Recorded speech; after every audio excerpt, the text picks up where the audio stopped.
With Superstorm Sandy, it was probably within a couple of weeks we started getting evidence that some of these vehicles were being moved out of states of New Jersey and New York and were showing up for auction in states as far as in California as well. So it doesn't take a lot of time. All it really requires is some unscrupulous individual to tow a vehicle off property.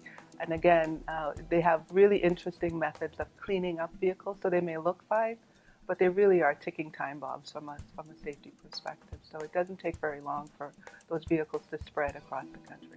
When a vehicle comes into a state from a state that was impacted by Sandy, our members are reliant on the documentation that comes with that vehicle.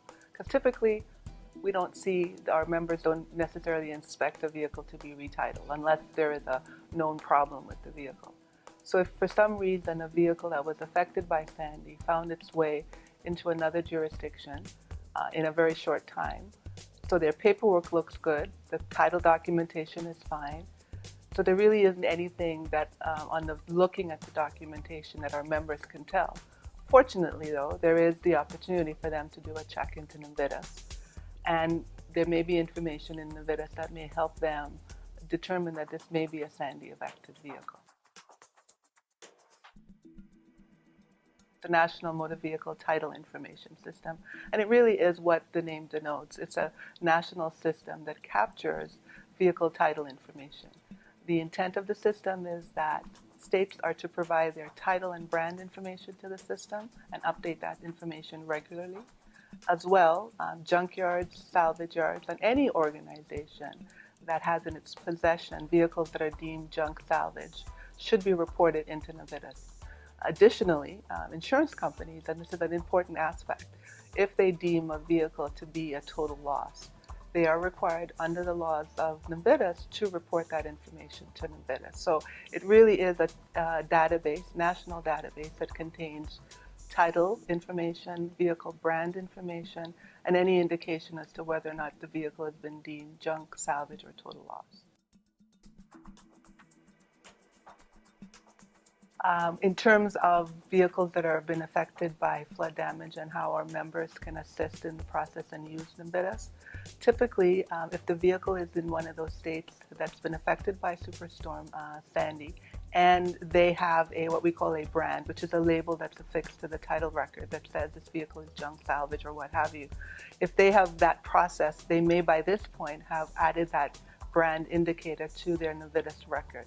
So NMVTIS will already have that information in it that says this vehicle is flood damaged. So another state retitling that vehicle, when they query NMVTIS as part of their title process, it'll show up that this vehicle has a flood damage brand, and then they will take the appropriate steps.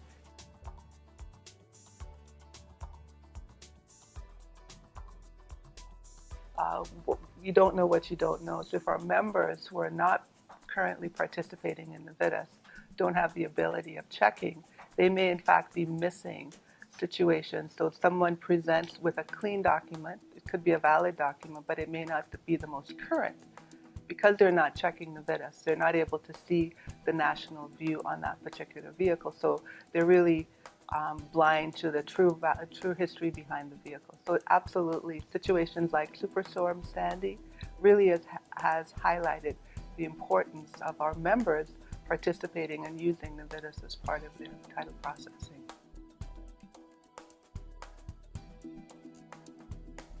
In an effort to provide more information to our members, we have been able to negotiate with the National Insurance Crime Bureau. They maintain a database of all total loss reported vehicles, which include any vehicles that were impacted by Superstorm Sandy. We've just recently, in the last week or so, figured out the technical capability for us to do that. So we expect to have this access available to our members in the next week or so. So that would be great because it's another data point in the process. And again, the idea being the more ways our members can in fact confirm, validate the data, the information that's presented with the customer, the better informed retitling decision that they can make. So, and we're really thrilled because that's really what the system is intended to do.